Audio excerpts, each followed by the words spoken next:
आया था, मैं शदीद अल्फाज में उसकी मजम्मत करता हूँ।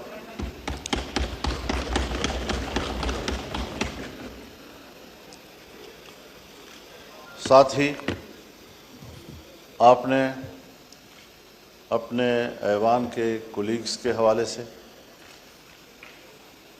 जो इक़दाम किया है उस पर मैं आपको खिराज तहसीन पेश करता हूँ। लेकिन यहाँ जो हम तकरीरें कर रहे हैं,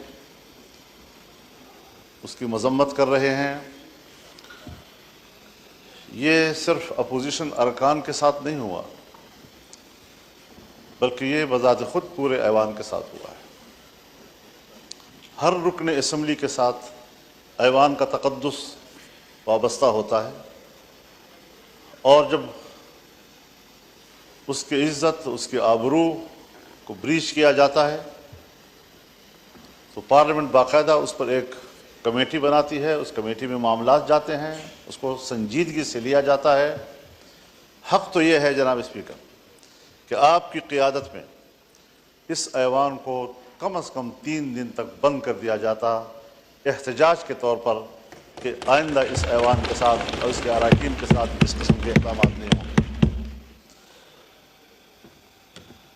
जनाब वाला,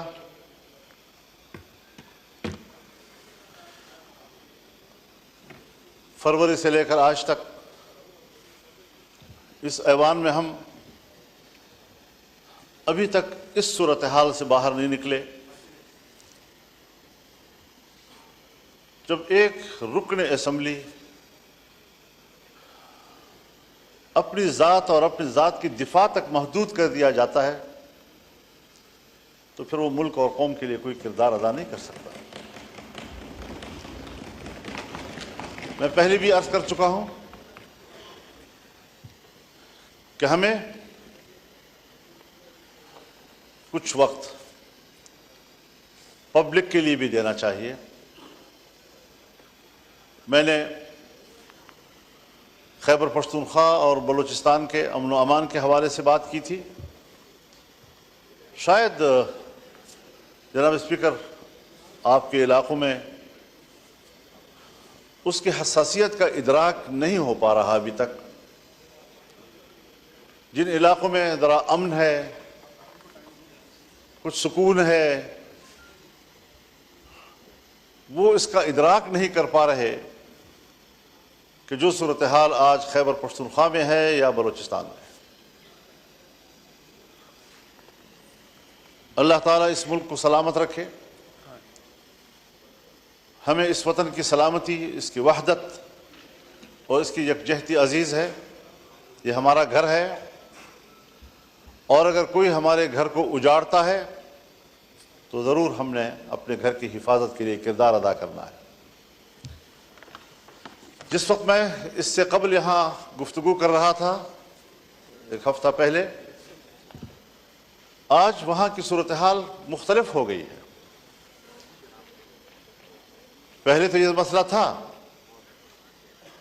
कि पुलिस के बारे में मैंने कहा कि सूरज गुरूब होने से पहले वो थानों में महदूद हो जाते हैं, उन्हें बाहर निकलने से मना कर दिया गया है।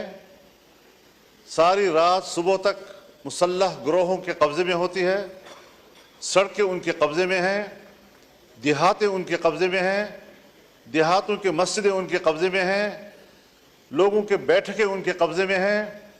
और इस सूरत हाल में आप मुझे बताएं कि फिर रियासत की रिट कहाँ है, फ़ौज कहाँ है, रियासत की दिफा की क़ुव्वत किधर है?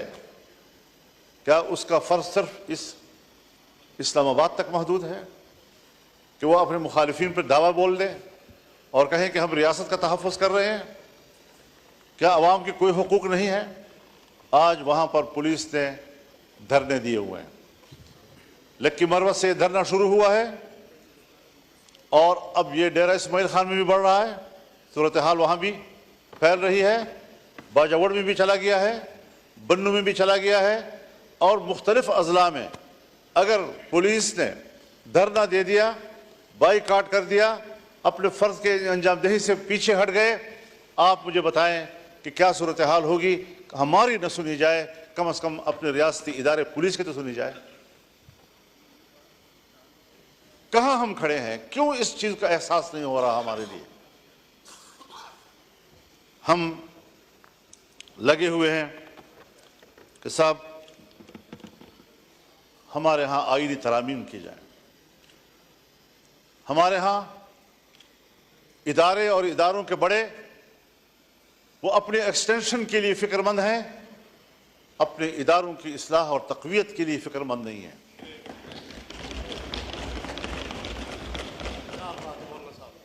एक्सटेंशन का अमल अगर फौज के अंदर है तब भी गलत है, अगर अदलिया के अंदर है तब भी गलत है, अगर सिविल ब्यूरोक्रेसी के अंदर है तब भी गलत है।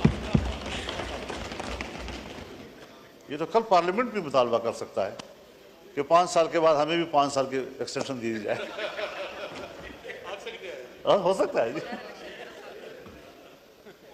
अगर कोर्ट को हक हासिल है, अगर फौज को हक हासिल है, अगर ब्यूरोक्रेसी का हक हासिल है, पार्लियामेंट तो सुप्रीम है, उसको तो बदरजा औला हक हासिल होगा।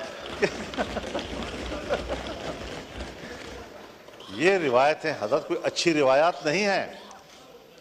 और मैं बरमला इस बात का इजहार करना चाहता हूं कि इस बैठ कर लाए जाएं, उस पर कमेटी बनाई जाए और बताया जाए कि हम अदालत का निज़ाम क्या होना चाहिए।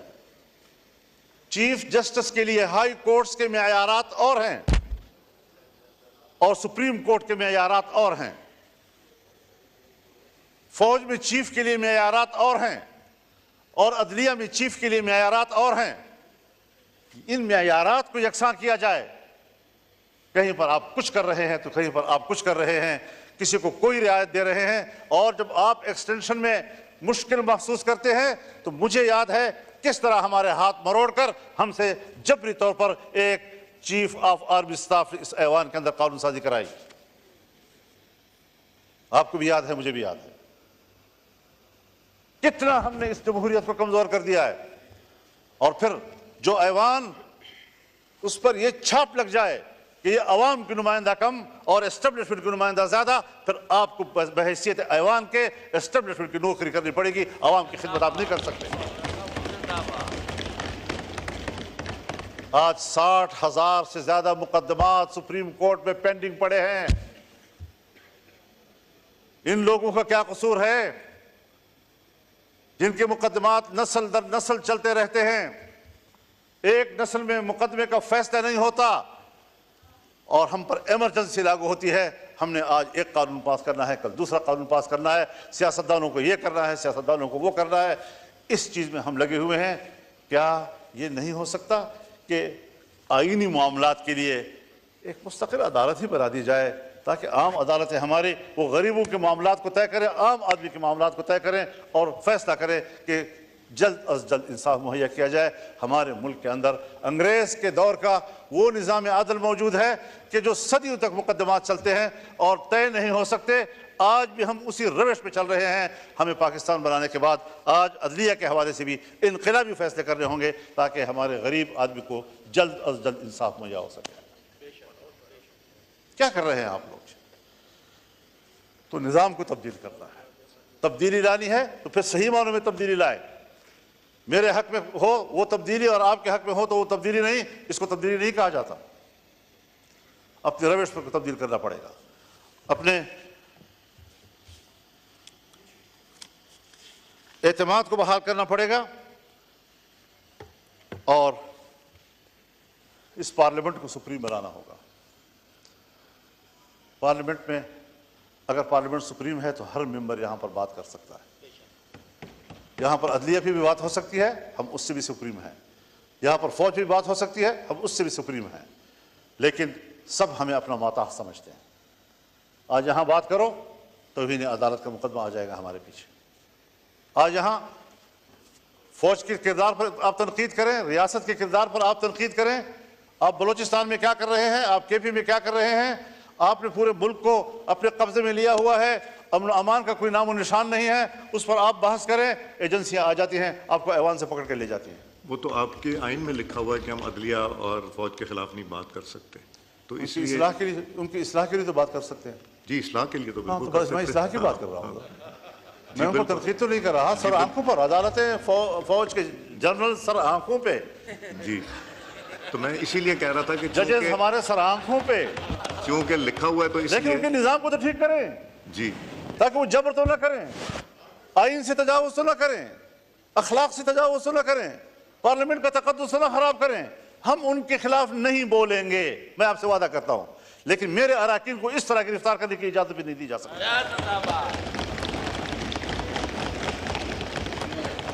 आप कस्टोडियन हैं, आपने सही किरदार अदा किया है और सिर्फ ऐवान की बिल्डिंग नहीं, लॉजेस भी आपके अंडर हैं, वहां पर भी पुलिस को जाने की इजाजत नहीं होनी चाहिए आपकी इजाजत के बगैर। तो ये सारी वो सूरत हाल है। वो भी मौलाना साहब आपको याद है कि एक दफा जब हुआ था उसके बाद सबने मिलकर डलवाया था कि लॉजेस भी पार्लियामेंट का हिस्सा गिना जाएगा, तो वहां भी आप सही कह रहे हैं कि वहां भी जाने की इजाजत नहीं होनी चाहिए और है भी नहीं। तो ये सारी सूरत हाल है।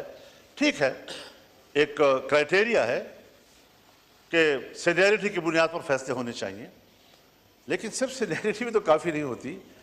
ज़रा रिकॉर्ड देखा जाए, अहलियत कितनी है उसकी, ज़रा देखा जाए फिटनेस क्या है उसकी।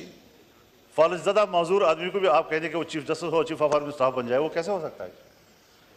तो इस सारी चीज़ों को देखकर हमें इस्लाहात की तरफ जाना चाहिए और इसके लिए मैं तो ये सोचता हूँ और मेरी तजवीज़ होगी कि चीफ जस्टिस के लिए जुडिशल काउंसिल और पार्लिमानी कमेटी का मुश्तरका इजलास हो और ये फैसला करें कि किसके हक में फैसला किया जाता है, पैदल लाए जाएं, 3 के लाए जाएं या 5 के लाए जाएं, लेकिन इस्लाह की तरफ तो जाएं। मुमकिन है मेरी राय गलत हो, मैं कोई ऐसी बात नहीं कह रहा हूँ कि खुदा न खासा कोई हतमी बात है, लेकिन इस पार्लियामेंट पर एतमाद किया जाए, इसकी कमेटी बैठे, उनके साथ बैठे, सोचे इस बात पर कि हमने अदलिया के अंदर इस्लाहात कैसे लानी है और ऐवान में पेश किए जाए। तो इन चीज़ों पर हमें फोकस करना चाहिए। मेरी जमात इसके लिए संजीदा है और शायद हम अपने वकला के मशवरे के साथ इस हवाले से कुछ तजावीज़ ऐवान में लाएंगे भी और कोशिश करेंगे कि हम इस मुल्क के इदारों की इस्लाहात की तरफ जाएं और इदारों को अपने हुदूद से तजावुज़ करने के रास्ते हम बंद कर दें, चाहे वो फ़ौज का इदारा हो, चाहे वो अदलिया हो, चाहे वो ब्यूरोक्रेसी हो। अगर पार्लियामेंट, आप भी अभी मुझे कह रहे हैं कि हमने तय किया है कि हमने ये तनकीद नहीं करनी, अगर मैं पार्लियामेंट होते हुए अपने हुदूद का एहतराम करता हूँ तो फ़ौज को भी अपने हुदूद का एहतराम करना होगा और जजेस को भी अपने हुदूद का एहतराम करना होगा। ये उसूल होना चाहिए। तो इनकी तकर्रुरी के लिए भी एक मैकेनिज़्म होना चाहिए, अदालती इस्लाहात होने चाहिए, आईनी उमूर पर कौन गौर करेगा, आम आदमी के मुकदमात पर कौन गौर करेगा, 60,000 पेंडिंग केसेस जो है वो किस तरह तय होंगे।